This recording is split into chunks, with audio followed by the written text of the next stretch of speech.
you want to put your money into Bitcoin and crypto, especially when ETF is right around the corner.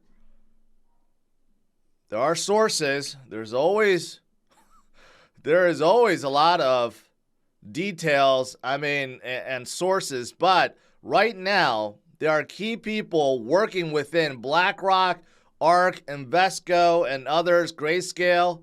They are in advanced talks with the SEC, and the sources are saying this is going to happen soon.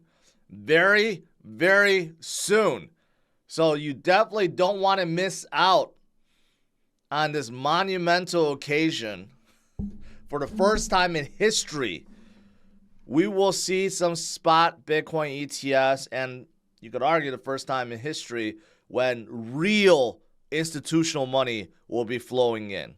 Okay, we're talking about trillions upon trillions upon trillions of dollars. Okay, trillions, not just billions, trillions will be flowing in, and this is right around the corner. If you're looking at a HODL wave and you measure the holders, the 2020 holders, the 2020, 2021, and then, crypto winter 2022 and so forth, right?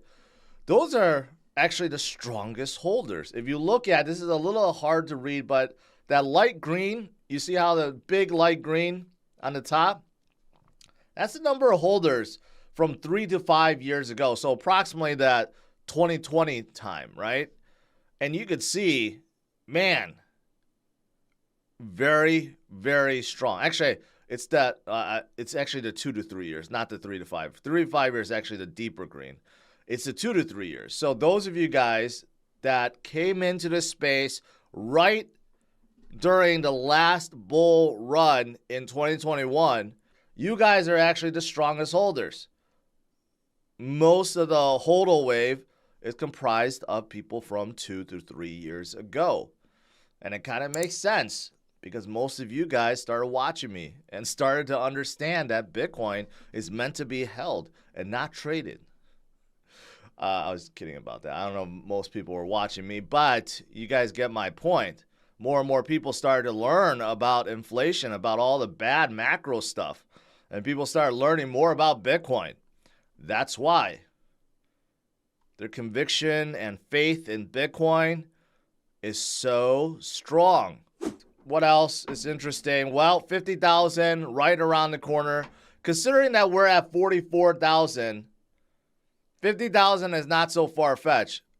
If Bitcoin was at 16,000 right now and I said, well, we're going to end the year at 50,000, then it would be far-fetched. But considering we're at 44,000 and we're ready to make the next leg up to 48, 50,000 in early 2024 is nothing.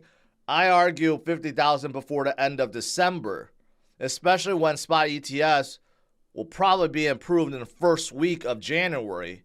So that's definitely going to help drive prices upwards. But Crypto Quan is saying early 2024 due to network activity and the number of people in profit.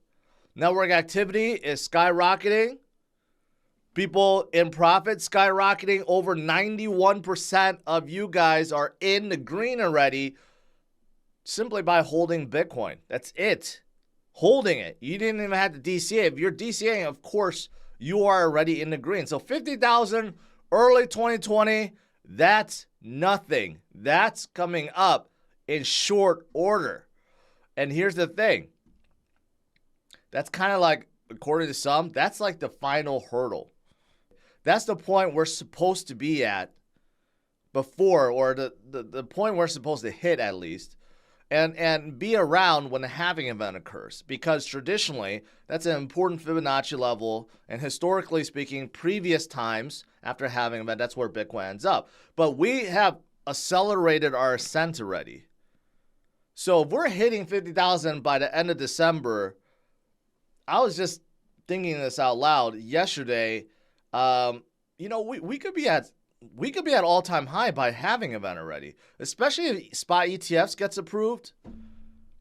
Is it unreasonable to think that we're just going to go up 20,000 between January and April? In fact, if you think about it, that's a little bit too conservative. The way we're going right now, we're adding like 10,000 points at least every month. So if we end the year at 50,000 and we got 4 months until the halving event, and you got spot Bitcoin ETFs, 70,000 as a guess for the halving event is actually very conservative. We should be more like 90 or 100,000. We may be 100,000 by the halving event. And then imagine where we will end up by the end of 2024.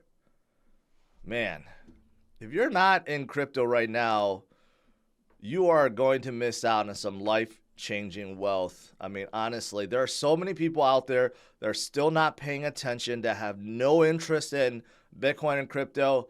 This is the most exciting time, like, to get in, like, right now before 2024 hits and before 2025 hits. It's going to be so crazy. You're gonna be filled with regret later on, knowing that you could have gotten right now had you been watching me. Something else that's very positive for the very first time, a golden cross is going to happen. Yes, a golden cross on the weekly. According to Mags, this has never, ever, ever happened in Bitcoin's history. We had a few things that never, ever happened before, like Bitcoin breaking below the 200 moving average, but then we broke above it, and now we're getting that huge golden cross, which is, of course, a big catalyst. That is fantastic. We just got so many fantastic things, guys. I don't know if you've been paying attention, okay? Hopefully you have been, because there's a lot of fantastic things from a TA perspective. That looks like a very, very bullish flag that's forming right now. And that's going to drive us to where? 48,000 next. There is this Mr. 4 million. That's his new name. Someone that's been buying $4 million worth of Bitcoin every single day. Think about that, being able to buy $4 million worth of Bitcoin every single day. This might be Michael Saylor's personal account. You know, we always talk about Michael Saylor's MicroStrategy and what they're doing. You know, years ago, he already admitted he had like 20,000 something Bitcoin himself. This could be his DCA account. He's just adding $4 million every single day now. We don't know. Or maybe it's Larry Fink's account. It's someone's account. Someone is buying $4 million worth of Bitcoin. That's a lot. I wish I could buy $4 million Bitcoin every single day.